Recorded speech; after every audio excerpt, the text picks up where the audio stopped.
Hey, it's the preacher, and if you didn't get the word, I killed a deer last night. A really nice 10-point, my second buck of the year, so I'm really done hunting.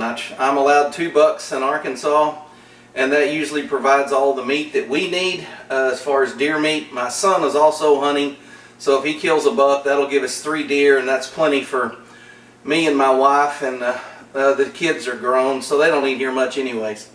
And my wife's not real crazy about deer meat, but this is one of the recipes she's always liked, and that's why I want to share it with you. I call it smothered deer steak.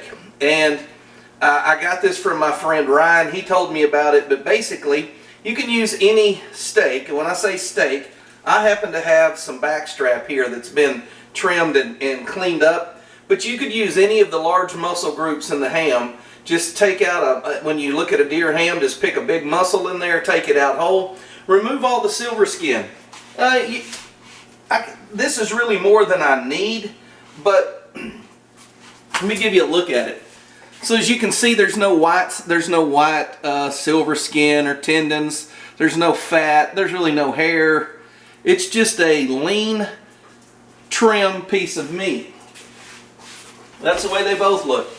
So what I'm going to do is cut this in about, I'm going to say 3/8 inch pieces, just under a 1/2 inch. I'm going to slice it. Now, with any muscle, you want to slice against the grain. So with tenderloin or backstrap, the muscle grain runs lengthwise, so you want to cross cut that meat and get the, you want to get across the grain.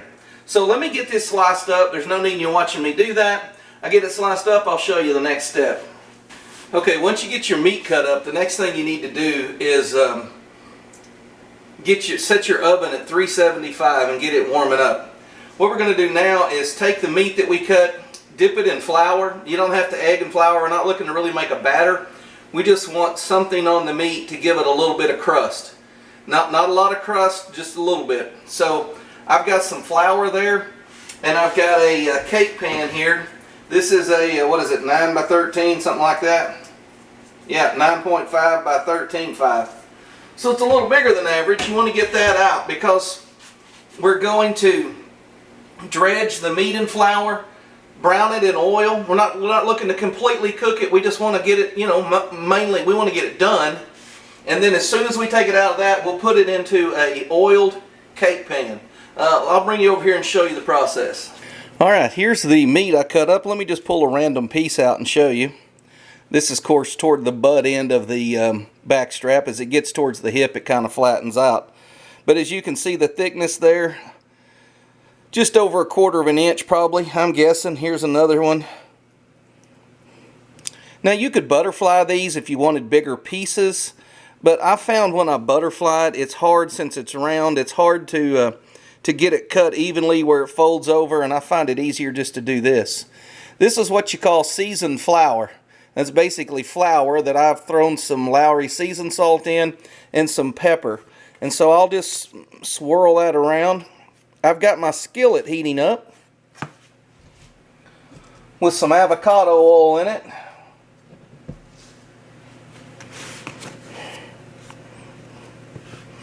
So we're just going to take this, and I use one flour hand, and he handles it, and that's all we want.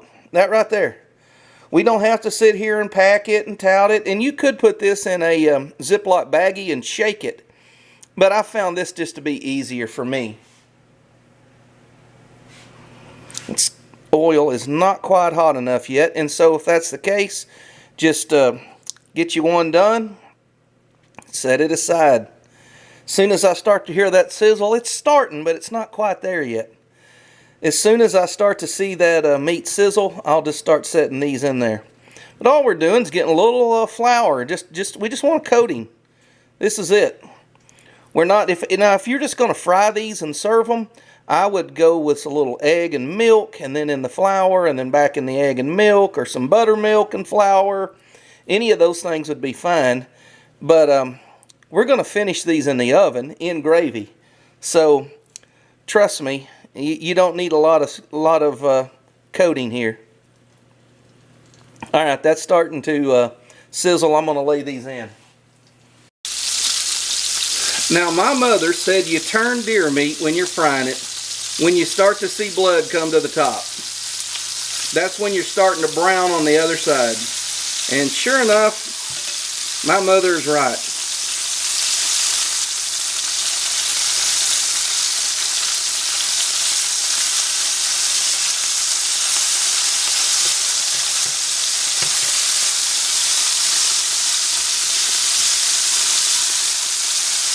That's what you're looking for, just a little bit browning. Okay, now this is fully cooked, so I'm not going to set it on a plate to drain. I'm just going to shake it a little bit and set it right in the edge. Then I'm going to stack this one right up on it. I'm going to kind of shingle them. If you can see the way they're laying in there, I'm laying one edge on top of the other. That will help us get more in later. Start over on this side, do the same thing, shingle them in. We're going to repeat that until this is full. Okay, got you over here in some better light. Here's what you end up with. Now, you can vary the amount of meat, but you really need, I'm going to say, 1.5 pounds worth of backstrap. Don't weigh it out. Just get you about half of a good buck backstrap will do what I did right there.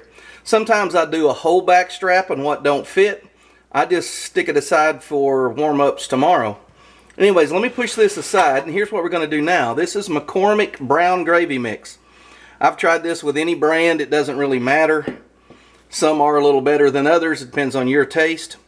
But when you look on the back of this, just about all of these says makes 1 cup. So you're going to add 1 cup of water. Now, you need 2 packages to make this recipe, so you're going to need 2 cups of water. Don't worry about cooking the water and all that. You're going to cook it in the oven. So all we're going to do is dump this in a bowl, a mixing bowl. If I weren't doing this on video, I'd do this in a red Solo cup and then just throw the whole cup away. Because I don't like doing dishes. That's why I eat with a plastic fork. Because I don't like doing dishes. Well, you're going to kill the ozone layer. No, I won't. You didn't even know there was an ozone layer. And as soon as you found it, you decided we were destroying it. How convenient. Alright, to that we're going to add 2 cups of water. It's 1 cup per package. There you go. Now here's the important part. You need to take a couple minutes and blend this. Because it's designed to be done in the hot water where the hot water actually dissolves it. We're just using cold water. Because we really don't want it to thicken up just yet. But you really need to get it blended. I mean, if you don't do this, you'll end up with a big old chunk of gravy in the corner of your pan and everything else will be running. Ask me how I know. Because that had a big old clump of gravy right there. So I pour it. Here, let me pull this back down here. This is real hard. Get it going, get it stirring good. See, there's some on the bottom that's stuck. I kind of swirl this thing around and look, make sure I got it all pretty well mixed. There. Now that's smothered. Anything that's sticking out of the water too far or out of the gravy mix too far, just give it a good old dunking. I'm a Baptist preacher, so I don't want them sprinkled. I want them immersed, if you know what I mean. Now, this is a key step. Use a whole onion. I want to show you what I got here. I got 2 halves. Now break this onion up, and I used to do ringlets, but actually it's easier to spread around if they're halves. And they kind of mingle and mix a little better if they're half ringlets.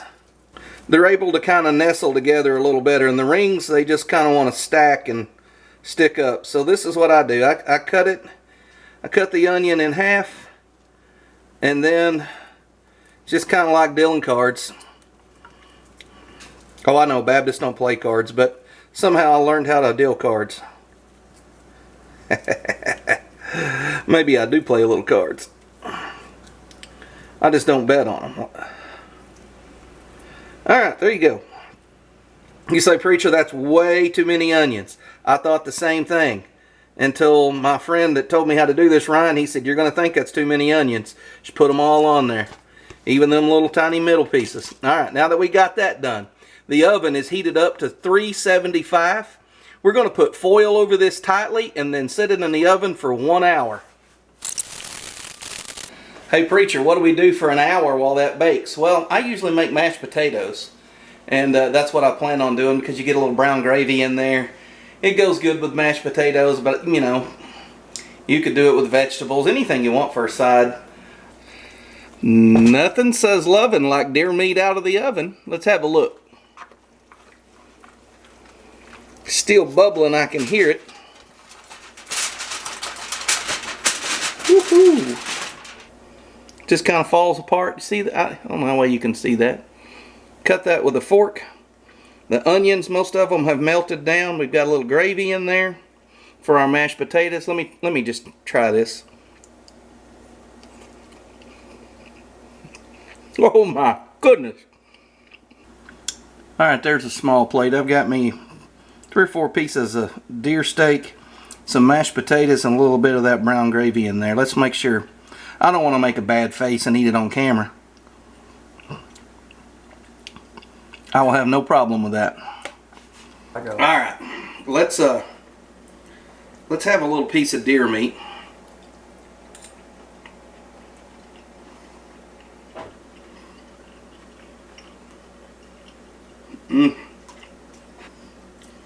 Let's have another bite, make sure I didn't mess anything up. Man, that is good. Now, if you pull this out and it's tough, put the foil back on it, stick it back in for another 15-20 minutes. Do it until you can cut it with a fork. Then we have some potatoes, some brown gravy, and some onions.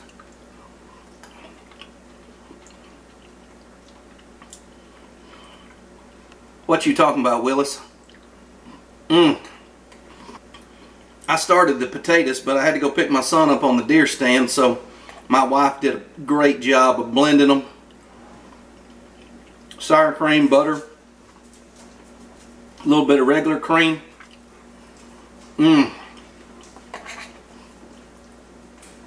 Get you a little bit of onion, some deer steak.